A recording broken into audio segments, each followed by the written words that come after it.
Bonjour tout le monde, donc d'avance je m'excuse pour la luminosité de cette vidéo qui est catastrophique. Donc pour cette vidéo, j'ai choisi comme tissu un tissu en velours, donc il est très extensible. Donc je viens plier mon tissu en deux, endroit contre endroit. Je viens prendre un legging à moi que je vais plier également en deux. Donc je vais plier mon legging de sorte à ce que ce soit l'arrière de mon legging qui soit à l'extérieur.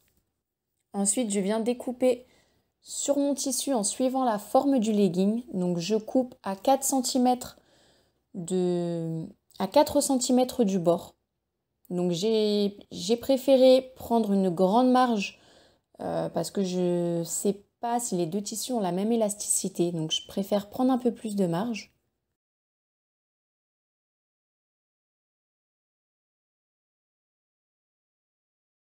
Je vais noter sur l'envers de mes deux empiècements que c'est l'arrière pour ne pas me tromper.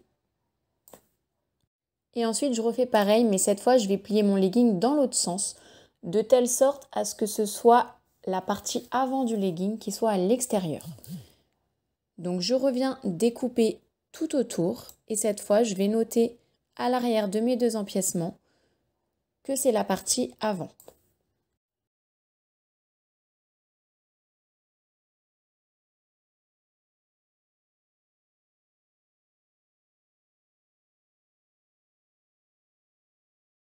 Je reprends mon tissu en velours, je le plie en deux de nouveau et je viens prendre un débardeur à moi. Donc là, c'est un débardeur crop top que j'ai choisi de reproduire. Je vais le plier en deux, donc pareil que pour le legging.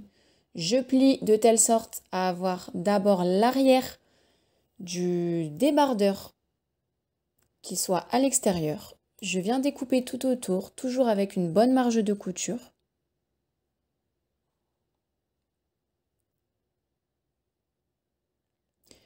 Et ensuite, je le plie dans l'autre sens, de sorte à avoir l'avant du débardeur qui soit sur l'extérieur. Et je viens découper dans le tissu ma partie avant.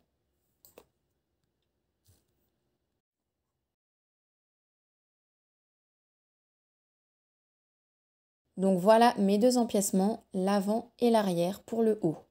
Donc je vais les placer endroit contre endroit et je vais épingler et coudre sur les deux côtés du débardeur et en haut au niveau des épaules.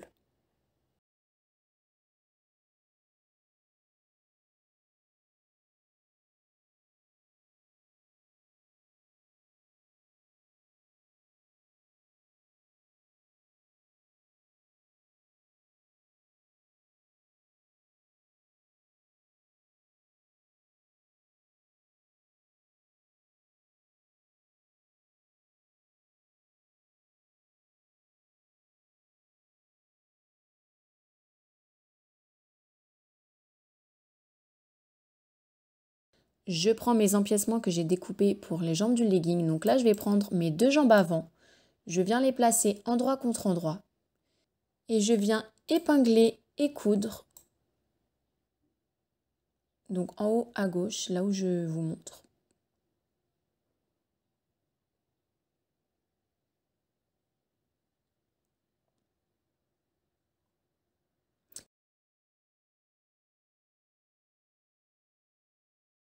Et je viens faire la même chose avec mes deux jambes arrière.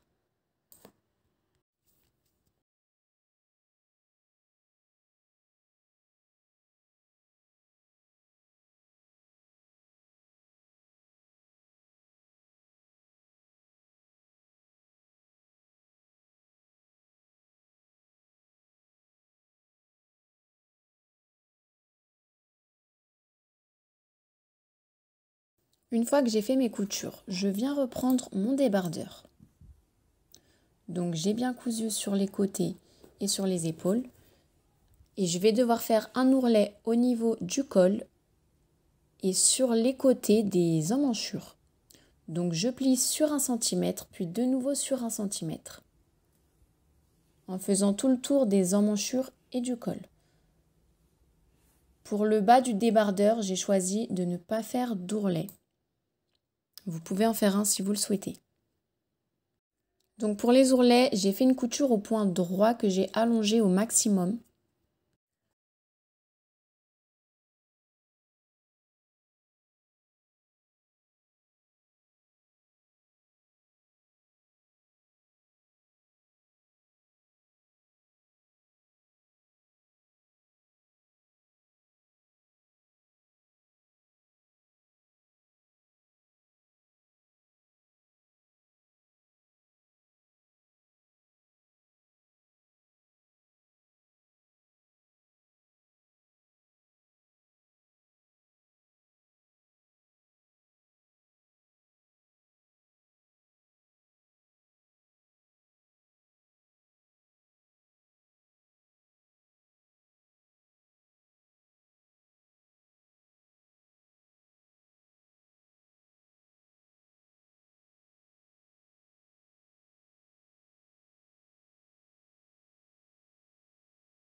Ensuite, je viens reprendre les jambes pour le bas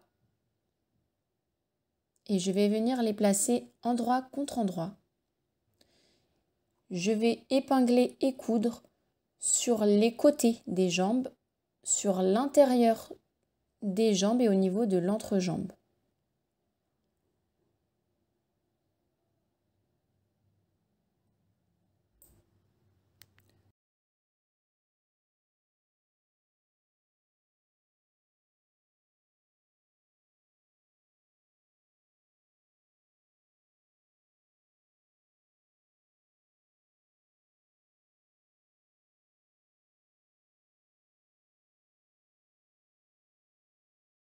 Donc je couds au point zigzag.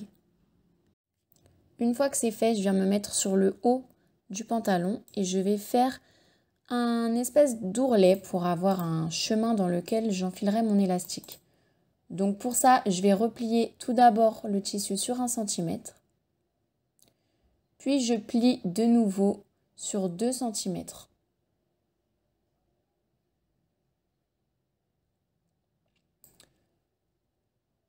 Donc je fais tout le tour de cette façon en épinglant.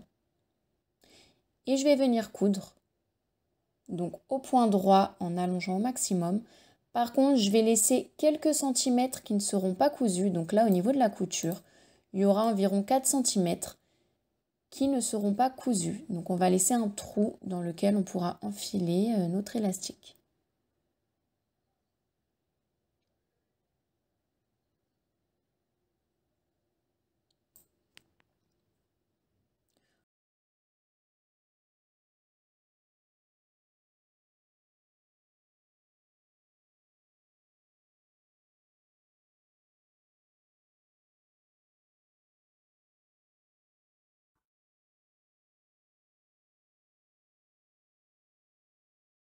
Ensuite, je viens prendre un élastique. Donc cet élastique doit mesurer un peu moins que votre tour de taille.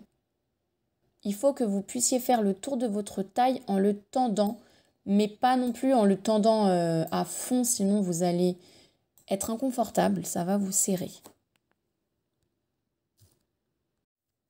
Ensuite, je viens prendre une épingle à nourrice. Je viens mettre mon élastique sur l'épingle à nourrice. Et je viens passer l'épingle à nourrice dans le trou, donc l'espace que je n'ai pas cousu sur le haut du pantalon au niveau de l'ourlet. Et je vais faire avancer l'élastique dans ce chemin. Donc je fais tout le tour et je le fais ressortir par l'espace non cousu. Donc par le même endroit où je l'ai fait rentrer. Une fois que j'ai fait ressortir donc l'autre extrémité de l'élastique, je vais venir prendre mes deux extrémités et je vais les poser l'une contre l'autre et les coudre ensemble.